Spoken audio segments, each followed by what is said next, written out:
اس کو سہولت ہے ابھی بھی. اور مسافر کے لیے کہ اگر سفر میں ہیں آپ تو آپ چھوڑ سکتے ہیں روزہ ڈیورنگ ٹریولنگ، لیکن اس کے بعد پھر آپ نے گنتی پوری کرنی ہے. ٹھیک ہے، آپ نے پھر دوسرے جب آپ اپنے گھر پر ہیں تو اپنے اس جو چھوٹے ہوئے روزے ہیں ان کو پورا کیجیے، گنتی کو پورا کرنا ہے. یہ ہو گیا مریض، مسافر اور حاملہ یا دودھ پلانے والی. ٹھیک ہے نا. حاملہ جو ہے یعنی جو حمل سے ہے، جو عورت پریگننٹ ہے، اگر مطلب وہ بہرحال نہیں رکھنے چاہیے. یعنی جب اللہ سہولت دے رہا ہے، اللہ چھٹی دے رہا ہے، تو پھر کیوں نہ اس کو اویل کیا جائے. کچھ بھی ہو سکتا ہے، یعنی کہ یہ احتیاط کرنی چاہیے. بعض خواتین رکھ لیتی ہیں، لیکن بہرحال جب اللہ نے رخصت دی ہے تو اس کو لیجئے.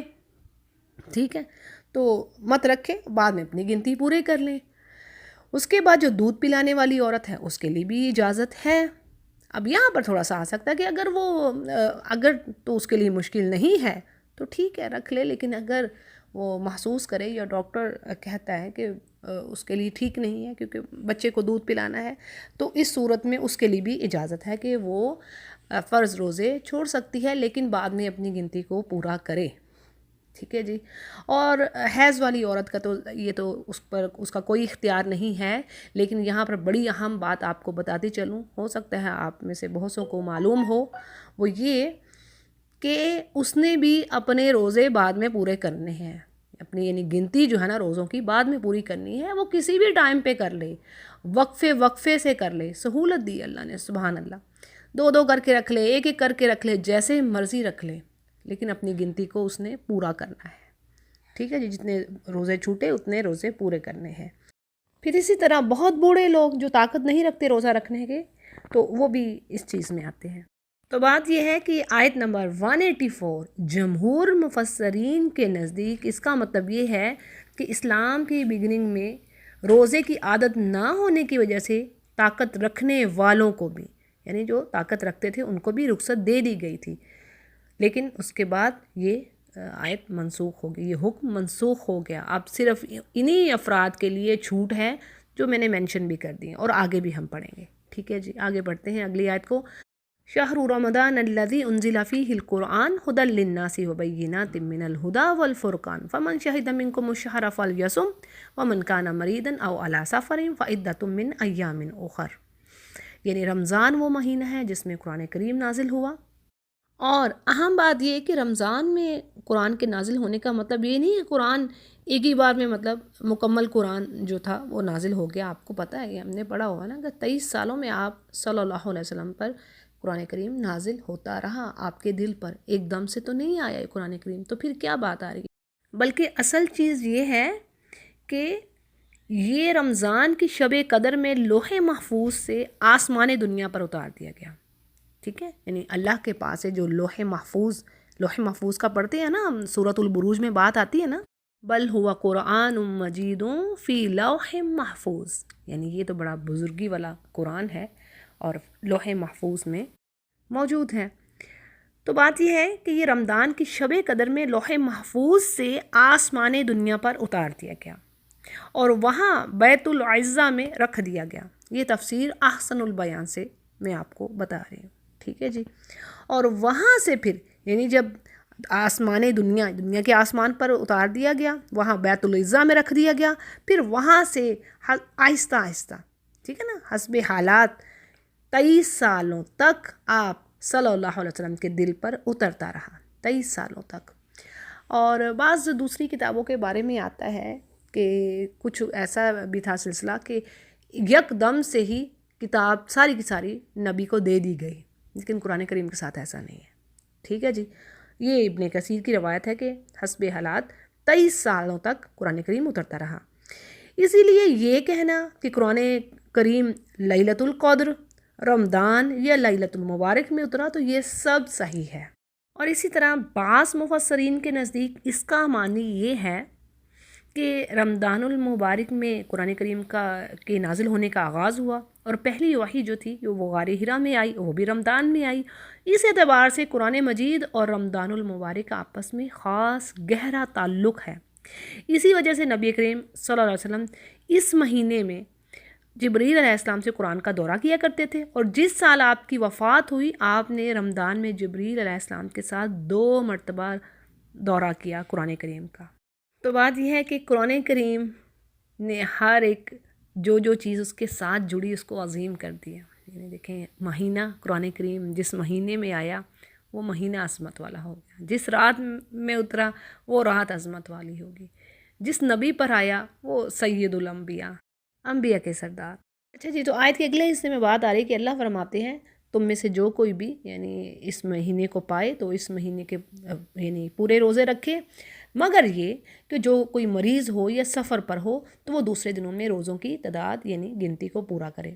اور اسی طرح سفر کے حوالے سے اگر بات کی جائے تو آپ صلی اللہ علیہ وسلم کے ساتھ جو صحابہ سفر پر جایا کرتے تھے تو ان میں سے کوئی روزہ رکھتا تھا اور کوئی نہ رکھتا تھا، اور دونوں گروہ یعنی دونوں طرح کی اگزامپل آپ کو ملتی ہیں، یعنی کہ سفر کی حالت میں روزہ رکھیں یا نہ رکھیں میرا اختیار دے دیا گیا ہے، تو دونوں گروہوں میں سے کوئی بھی ایک دوسرے پر اعتراض نہ کرتا۔ ایون آپ صلی اللہ علیہ وسلم نے بھی کبھی سفر میں روزہ رکھا ہے اور کبھی نہیں رکھا ہے۔ اور اسی طرح ایک سفر کے موقع پر ایک واقعہ ہے کہ ایک شخص بدحال ہو کر گر گیا اور اس کے اراؤنڈ جو لوگ جمع ہو گئے، تو آپ صلی اللہ علیہ وسلم نے یہ حال دیکھ کر پوچھا کیا معاملہ ہے، تو عرض کیا گیا کہ روزے سے ہے۔ فرمایا یہ نیکی نہیں ہے، یعنی دیکھیں نا اب آپ کی حالت غیر ہوگی، آپ عبادت کرنے کے قابل نہ رہے تو یہ کوئی نیکی نہیں ہے۔ تو اسی لیے جس چیز کی اللہ نے رخصت دی ہے اس کو لے لینا چاہیے۔ ہاں اگر کوئی سمجھ رہا ہے کہ میں چند گھنٹوں کا سفر ہے تو میرے لیے کوئی مشکل نہیں ہے تو ٹھیک ہے، بہرحال۔ پھر اسی طرح جنگ کے موقع پر بھی آپ صلی اللہ علیہ وسلم نے روزے رکھنے سے لوگوں کو منع کر دیا تاکہ دشمن سے لڑنے میں کمزوری لاحق نہ ہو۔ اور عمر رضی اللہ عنہ کی روایت ہے کہ ہم نبی کریم صلی اللہ علیہ وسلم کے ساتھ 2 مرتبہ رمضان میں جنگ پر گئے، پہلی مرتبہ جنگ بدر میں اور آخری مرتبہ فتح مکہ کے موقع پر، اور دونوں مرتبہ ہم نے روزے چھوڑ دیے۔ اور اسی طرح اس بات پر بھی اسکالرز ایگری کرتے ہیں، متفق ہوتے ہیں کہ جس روز آدمی سفر کی ابتدا کرے اس دن کا روزہ اس کو چھوڑ دینے میں، افطار کر لینے کا اسے اختیار ہے، چاہے وہ گھر سے کھا کر چلے یا چاہے تو گھر سے نکلتے ہی کہیں دوسری جگہ پر کھا لے، تو دونوں عمل صحابہ سے ثابت ہیں۔ ٹھیک ہے جی، آگے اللہ سبحانہ وتعالیٰ فرماتے ہیں یرید اللہ بکم الیسر ولا یرید بکم العسر ولتکملوا العدۃ ولتکبروا اللہ علی ما ہداکم ولعلکم تشکرون، یعنی اللہ تمہارے لیے آسانیاں چاہتا ہے، تنگی نہیں چاہتا۔ سبحان اللہ، کتنی سہولت ہے یہ۔ تو اور بھی بہت ساری چیزیں ہیں، آپ دیکھیں کئی ایسے احکامات ہیں، آپ ایون نماز کے بارے میں بھی ہے، قصر کر لیں، جمع بھی کر لیں سفر میں، تو یہ سب اللہ کی دی ہوئی سہولتیں ہیں۔ اللہ آسانیاں چاہتا ہے انسانوں کے لیے اور تنگی نہیں۔ اور حدیث سے بھی ہمیں پتہ چلتا ہے کہ آپ صلی اللہ علیہ وسلم ہر اس چیز کو پسند کرتے اپنی امت کے لیے جس میں آسانی ہوتی۔ دیکھو 2 چیزیں اگر آپ کے سامنے آتی نا، اور اگر ایک میں مشقت ہوتی نظر آتی آپ کو اور ایک میں آسانی ہوتی، تو آپ آسان چیز کو، سہل چیز کو لیتے۔ اور دیکھیں یہ بھی تو پتہ چلتا ہے اسی بات سے کہ رمضان میں آپ نے صحابہ کو باجماعت قیام اللیل بھی کروایا۔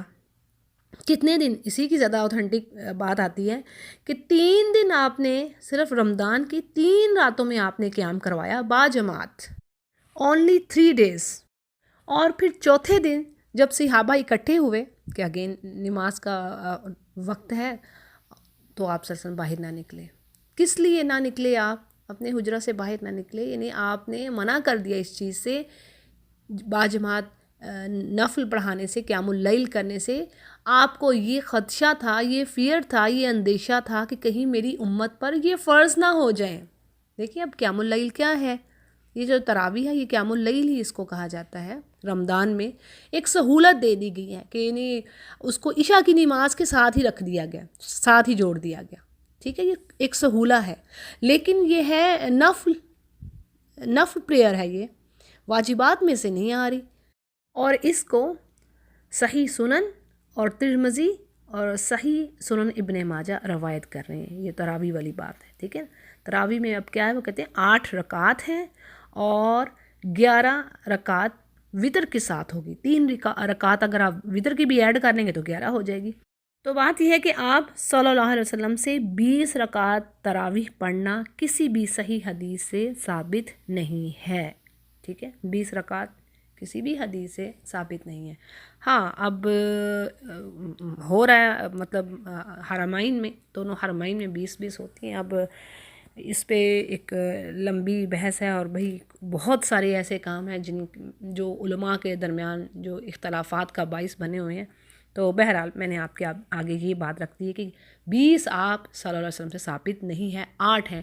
اور ایون سعودی عربیہ میں بھی جو ان کی عام مساجد ہیں حرمین سے ہٹ کر، جو عام جیسے جدہ ہے، ریاض ہے، تمام مساجد میں ہم 8 رکعات ہی تراویح کی پڑھتے ہیں، اور 3 پھر وتر امام پڑھاتا ہے۔ تو جی بات ہو رہی تھی کہ اللہ سبحانہ تعالیٰ مومنوں کے ساتھ آسانی کا معاملہ کرنا چاہتا ہے، تنگی نہیں ان کے لیے چاہتا، اور تاکہ وہ اپنی عبادات کو صحیح طریقے سے مکمل اس انداز میں کر سکیں جیسے کہ اللہ سبحانہ تعالیٰ ان سے چاہتا ہے، جیسے کہ ان سے ریکوائرمنٹ ہے کہ اللہ نے کہا نا تقوی اختیار کرو، جہاں تک تم کر سکتے ہو اللہ سے خوف رکھو، ڈرو۔ اور یہاں پر بات آ رہی کہ تاکہ تم اللہ کی کبریائی بیان کرو اور شکر ادا کرو جو تمہیں نعمت دی ہے۔ وَلَعَلَّكُمْ تَشْكُرُونَ۔ کون سی نعمت؟ قرآن کی نعمت۔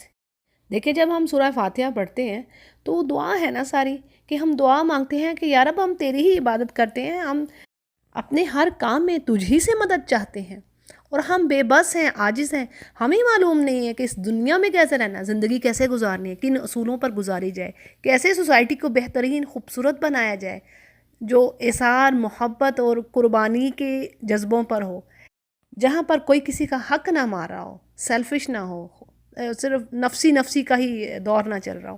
تو ہمیں نہیں یہ پتہ کیسے کرنا ہے، تو ہماری مدد کر اور تو ہمیں راستہ دکھا۔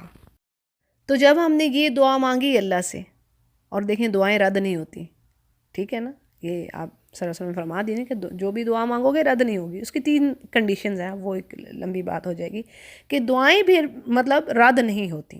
اب ہم نے دعا مانگی، سورہ فاتحہ پڑھی نماز میں، اور یہ 5 وقت ہم مانگ رہے ہیں، تو اللہ سبحانہ تعالیٰ نے یہ پوری کی پوری کتاب تھما دی ہمیں، یہ لو، یہ ہے کتاب، یہ ہے سیدھا راستہ، یہ ہے میری طرف آنے کا راستہ، یہ ہے حبل اللہ، اللہ کی رسی، اس کو تھام لو، اللہ کی طرف پہنچ جاؤ گے، گمراہیوں سے بچو گے۔ لیکن نیت تمہاری خالص ہونی چاہیے کہ تمہیں واقعی ہدایت چاہیے نا، کیونکہ استغفر اللہ نعوذ باللہ قرآن کریم میں یہ بات آتی ہے، سورۃ البقرہ میں ہی اللہ نے کہا نا یضل بہ کثیرا ویہدی بہ کثیرا، یعنی اسی قرآن کریم سے بہت سارے لوگ گمراہ بھی ہو جائیں گے، یعنی عمل تو کریں گے نہیں، بس ان کے دل تک تو قرآن جائے گا نہیں۔ یہ بھی حدیث ہے نا کہ آپ صلی اللہ علیہ وسلم نے فرمایا کچھ ایسے لوگ ہوں گے کہ جن کے حلق تک قرآن رہے گا، نیچے تک تو جائے گا ہی نہیں۔ تو اب استغفار کرتے ہیں اس چیز سے، تو اللہ تعالیٰ ہمیں اس سے بھرپور فائدہ اٹھانے کی توفیق دے، اس پر عمل کرنے کی توفیق دے۔ تو یہ اللہ کی رسی ہے، اور یہ شفا ہے، یہ ہے ہدایت، یہ ہے رحمت، یہ ہے بلیسنگ انسانوں کے لیے۔ اس پر شکر گزاری کرنی ہے، اتنی بڑی نعمت، اتنی بڑی نعمت، اس کے بعد کوئی چیز ہے ہی نہیں ہے، کوئی چیز، یہ نور ہے۔ اللہ نے کہہ تو دی یہ نور ہے، جہالت سے تمہیں نور کی طرف اللہ لے کے آتا ہے۔ تو آپ دیکھیں ذرا سمپل مثالوں سے آپ بات کو سمجھیے، اگر سورج نہ ہو تو کیسا ہوتا ہے؟ رات ہوتی ہے نا، کچھ نظر تو آتا نہیں ہے۔ تو ایسا ہی ہے جن کے دلوں میں پھر یعنی جن کے دلوں میں ایمان نہیں ہے، اس پر عمل نہیں ہو رہا قرآن کریم پر، تو اس روشنی سے، اس لائٹ سے انسان محروم رہا۔ اور جیسے بات آتی ہے نا الذین آتیناہم الکتاب یتلونہ حق تلاوتہ اولئک یؤمنون بہ، سورۃ البقرہ میں ہے یہ بات کہ جن کو ہم نے کتاب دی وہ اس کتاب کا حق دیتے ہوئے اس کو پڑھتے ہیں، اور وہی اس پر بلیو کرتے ہیں۔ ظاہر ہے جو اس بلیور ہوگا وہی اس کو پڑھے گا، یقین رکھے گا، امید رکھے گا کہ اس پر اس کو اجر ہے۔ وَمَن يَكْفُرْ بِهِ فَأُولَٰئِكَ هُمُ الْخَاسِرُونَ، اور جو اس کو جھٹلاتا ہے، نہیں مانتا، وہ خسارہ پانے والوں میں سے ہیں۔ تو اللہ تعالیٰ ہمارے دلوں میں اس کو جما دے اور اس پر استقامت دے اور عمل کی توفیق دے۔ اچھا جی اگلی آیت کو دیکھتے ہیں۔ یہ آیت بڑی اہم ہے، دعا کے بارے میں ہے، ٹھیک ہے، تو اس کو پڑھتے ہیں اور اس کی تھوڑی سی ڈیٹیل لمبی ہوگی۔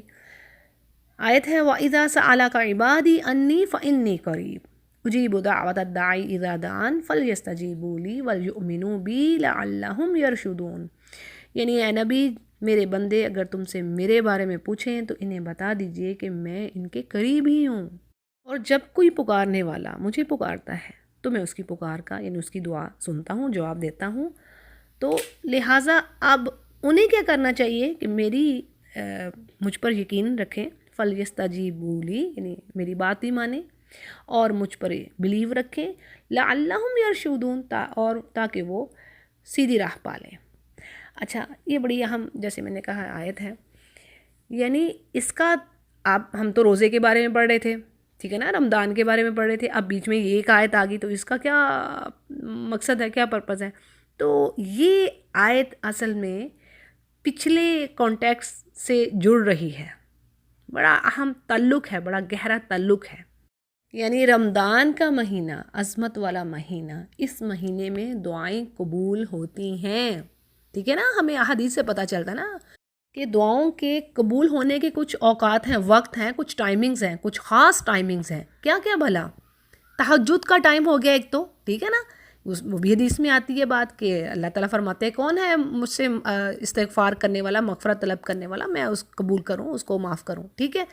پھر ایک وہ وقت ہو گیا، پھر اسی طرح اب رمضان میں کیا ہے کہ رمضان میں جو سحری کا وقت ہے، وہ بابرکت کھانا ہے، اس میں بھی دعائیں قبول ہوتی ہیں، وہی وقت ہوتا ہے نا، تہجد کا ٹائم ہو رہا ہوتا ہے نا، یعنی کہ وہی ٹائم ہے۔ اب قیام اللیل تو لوگ کر لیتے ہیں پہلے ہی، لیکن نوافل پڑھے جا سکتے ہیں، یو کین آفر اس ٹائم میں بھی، تہجد کا جو وقت ہے، ٹھیک ہے نا، یعنی جو سحری کا وقت ہو گیا وہ بھی بابرکت وقت ہے، اور کھانا بھی، اور اس ٹائم میں بھی دعائیں قبول ہوتی ہیں، ٹھیک ہے۔ پھر اس کے بعد کیا ہے، جب آپ روزہ افطار کرتے ہیں تو وہ وقت بھی قبولیت کا، یعنی ایک طرح سے اللہ مزدور کو پوری مزدوری اس کی دے رہا ہوتا ہے، اللہ دعائیں قبول کرتا ہے، وہ انتہائی اہم وقت ہے دعا کے قبول ہونے کا۔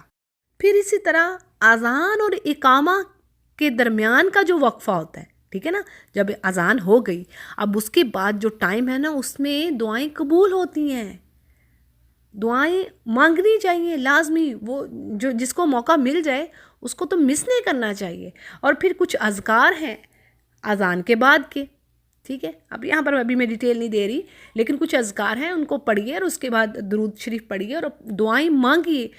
تو ایک طرح سے یہ دعاؤں کا مہینہ ہے، یعنی اس میں تو بہت سارے جو ٹائمنگز ایسے آ رہے ہیں جن میں دعا قبول ہوتی ہے۔ سحری کے وقت بھی جو نہیں بھی اٹھتا ہوتا تہجد کے وقت، وہ سحری کے وقت اٹھتا ہے، کچھ نہ کچھ تو کھاتا ہے۔ تو یہ جو مواقع ہیں، یہ جو اپورچونیٹیز ہیں، ان کو مس نہیں کرنا۔ تو اور پھر اہم بات کیا ہے، دعا کیا ہے، دعا، یہ نماز کیا ہے، الصلاۃ کا مطلب کتنے مطلب ہیں، ایک سے زائد مطلب ہے نا، یعنی متوجہ ہونا کسی چیز کی طرف، دعا کرنا، مانگنا۔ تو جو نماز ہے وہ ساری کی ساری دعا ہی ہے، اور دعا کیا ہے، مخ العبادہ، مغز ہے عبادہ کا، مغز، یعنی یہی عبادہ ہے اصل۔ بھلا کیا ہے اس کے پیچھے وزڈم ہے، سوچے ذرا، حکمہ کیا ہے؟ اللہ نے دیکھے نا حدیث میں بات آ رہی، مخ العبادہ، مغز، یہ جو دعا کرنی ہے نا، یہی عبادت کا مغز ہے، برین کہہ لیں، سب کچھ یہ کور اس کا۔ تو اس کی وجہ کیا؟ بڑا سمپل سا عمل ہے یہ۔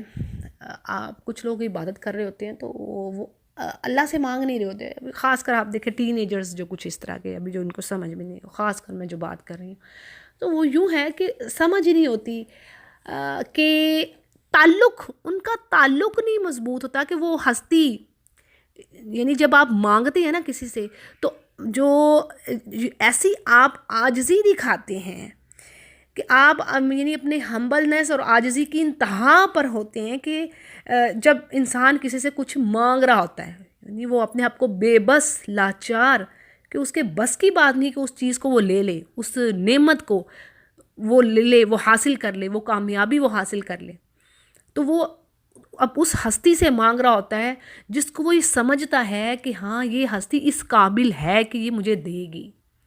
انسان الہ کا مطلب ہے نا، الہ کے 2-3 مطلب ہیں، الہ کتنی بار قرآن کریم میں ورڈ آئے الہ، تو یعنی ایک عام جو اس کی جو ایک جو میننگ ہے نا، 2-3 میننگ ہیں، ان میں سے ایک میننگ یہ آتا ہے کہ عام جو عوام الناس ہے نا، اس کے لیے یعنی کہ الہ ایسی چیز، ایسی ہستی جس سے وہ اپنی حاجات، ضروریات، اپنی دکھ درد، جو کچھ بھی ان کے جو نیڈز ہیں، وہ اس کے لیے اس ہستی کو پکارتے ہیں، جو ان کے بس میں نہیں ہوتی لینا۔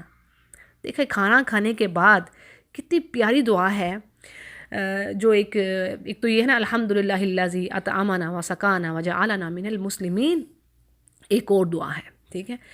اور یہ دعائیں جو ایک بار جو کوئی دعا یہ پڑھ لے گا اس کے گناہ معاف ہو جاتے ہیں. اس کی وجہ کیا ہے؟ سوچنے کی بات یہ ہے کہ اتنی اسی بات پر اتنا ہمیں ریوارڈ مل رہا ہے، آخر وجہ کیا ہے؟ یعنی بات یہ ہے کہ ہم زبان سے تو کہہ رہے ہوتے ہیں، دل سے بھی کہنا چاہیے. اصل میں فوکس تو ہونا چاہیے کہ کہہ رہے ہیں، دل سے بھی ہمیں یہ بات ہونا چاہیے کہ اللہ ہم تو عاجز تھے، بے بس تھے، ہم یہ اپنا کھانا جو تو نے عطا کیا ہم تو اس کے بنانے پر قادر نہ تھے، ہماری قوت نہ تھی کہ ہم اس کو لے سکتے. تو ہم یہ اللہ کی جو بادشاہت ہے، جو اس کا رب ہونا ہے، جو اس کی ربوبیت ہے، جو اس کی سوورنٹی ہے، اس کو ایکسیپٹ کر رہے ہوتے ہیں، اس کا اقرار کر رہے ہوتے ہیں، اس کو ہم ٹیسٹیفائی کر رہے ہوتے ہیں کہ ہاں یا رب یہ تو دینے والا ہے، ہمارا تو کوئی کمال ہی نہیں ہے. تو اس پر پھر اللہ سبحانہ تعالیٰ یہ گناہ بخش رہا ہے. اللہ کے ساتھ تعلق مضبوط ہونا. دعا کیا کرتی ہے؟ دعا اللہ کے ساتھ آپ کو جوڑتی ہے. ہاں آپ سوچتے ہیں ہے کوئی ہستی بھی، اب دیکھیں جو لا دین جسے کہتے ہیں، جو مانتا ہی نہیں ہے کوئی رب ہے، وہ کہتے ہیں ہم تو اپنا ہی پکا رہے ہیں، کھا رہے ہیں، ہم تو اپنا ہی اگاتے ہیں. نعوذ باللہ. یعنی بات یہی ہے کہ یہ جو دعا ہے نا وہ اللہ کے ساتھ ہمارا تعلق مضبوط کر دیتی ہے کہ ہم کچھ نہیں ہیں، ہم خاک ہیں، دینے والی تو ذات وہ ہے. تو یہ دعا ہمارا رشتہ مضبوط کرتی ہے، تعلق اللہ کے ساتھ. اسی لیے تو جب شرک کی بات آتی نا تو شرک کی ٹائپس ہیں. یعنی جس نے اللہ سے ہٹ کر کسی سے کچھ مانگا، دیکھیں کتنی اہم بات ہے، کسی نے اللہ سے ہٹ کر کسی مردہ سے، کسی جو قبر میں دفن ہے، وہ بیچارہ خود نہیں کچھ کر سکتا اپنے لیے، جا کے اس سے حاجتیں مانگ رہے اور پھر بعد میں کہتے بھی کہ ہم نے فلاں داتا فلاں کے دربار سے ہمیں یہ چیز حاصل ہوئی ہے. نعوذ باللہ. کتنا بڑا شرک کر دیا کہ اللہ نعمتیں وہ دے رہا ہے اور جا کے کسی دوسروں سے مانگ رہے ہیں. دے تو وہی رہا ہے اور شرک کر کے اپنا بیڑا غرق کر رہے ہیں. تو یہ دعا فی شرک بھی ہوتا ہے. اسی لیے اپنی حاجات کو، مشکلات کو اللہ سے مانگیے، کوئی بیچ میں وسیلہ نہیں ہے. بڑی زبردست اسی آیت پر ایک شیخ نے بات کہی، بڑی زبردست بات. انہوں نے کہا، غور کرنے کی بات ہے کہ جب کوئی حکم آتا ہے نا اور یا کوئی بات پوچھتے ہیں صحابہ تو بیچ میں آ جاتا ہے کل کا ورڈ. یعنی جیسے صحابہ پوچھتے ہیں کہ کیا خرچ کریں، جیسے سورۃ البقرہ ہی کی آیت نمبر 215 میں بات آتی ہے یسألونک ماذا ینفقون. وہ آپ سے پوچھتے ہیں، یعنی صحابہ پوچھتے ہیں کہ کیا خرچ کریں، تو ورڈ آ رہا ہے کل ما انفقتو، کل کا ورڈ آ رہا ہے بیچ میں کہ کہہ دیجئے. یعنی ایک ڈسٹنس آ گیا، ایک بیچ میں میڈیا آ گیا. پھر اسی طرح آیت نمبر 190 میں آپ پڑھتی ہیں یسألونک عن الاہلہ، یعنی وہ آپ سے چاند کے بارے میں پوچھتے ہیں تو کہہ دیجئے کل. پھر آگے بات آتی ہے کل، یعنی آپ ان سے کہیے، ٹھیک ہے نا. بیچ میں ایک پھر وہ ایک میڈیا آ گیا، ایک وسیلہ آ گیا. لیکن یہاں پر بات آتی ہے کہ جب یہ بات کہی جا رہی ہے کہ وَإِذَا سَأَلَكَ عِبَادِي عَنِّي، جب میرے بندے میرے بارے میں، عبادی میرے بندے، بڑی خوبصورت آیت کی. ہم یہ تو قرآن کریم کا ہم اندازہ نہیں کر سکتے اس کی خوبصورتی کا. اللہ نے کہہ نہیں دیا سارے سمندر سیاہی بن جائے، سارے درخت قلم بن جائے تو اللہ کی تعریف نامکمل ہو. وہ کیا بات ہے اس کلام کی. تو اب اللہ فرما رہے ہیں کہ وَإِذَا سَأَلَكَ، جب آپ سے پوچھے ہیں نبی میرے بندے میرے بارے میں، فَإِنِّي قریب. کل کا ورڈ آیا نہیں آیا نا. جب یہاں پر نہیں اللہ لا رہے، اللہ فوراً کہہ رہے ہیں ہاں میں قریب ہوں، تو پھر ہم لوگ کہاں سے وسیلے ڈھونڈتے ہیں بھئی. اسی لیے میرا خیال ہے میرا ایک لیکچر تو تھا، میں نے پتہ نہیں یوٹیوب پہ چڑھایا کہ نہیں، کہ وسیلہ سے دعا مانگنی نہیں جائز. آپ پورا قرآن کریم اٹھا کے دیکھ لیجئے. نبی کریم صلی اللہ علیہ وسلم سے پہلے کتنے انبیاء آئے، کتنے انبیاء. کبھی ہم نے پڑھا آپ صلی اللہ علیہ وسلم نے ابراہیم کے علیہ السلام کے واسطے سے اللہ ان کے واسطے سے مجھے بخش دے، ان کے صدقے مجھے بخش دے، ایسا کہا نہیں کہا. یا ابراہیم علیہ السلام نے نوح علیہ السلام کا حوالہ دیا، وہ اس سے پہلے آئے تھے نا، کسی نبی کا حوالہ دیا، اللہ مجھے اس نبی کے حوالے سے بخش دے اس کے صدقے. ایسا ہے نہیں آیا، کہیں بھی نہیں آیا. اٹھا لیجئے پورا قرآن کریم اور چیک کیجئے خود سے، جو پڑھے لکھے لوگ ہیں. اللہ ہمیں سمجھ عطا فرمائے.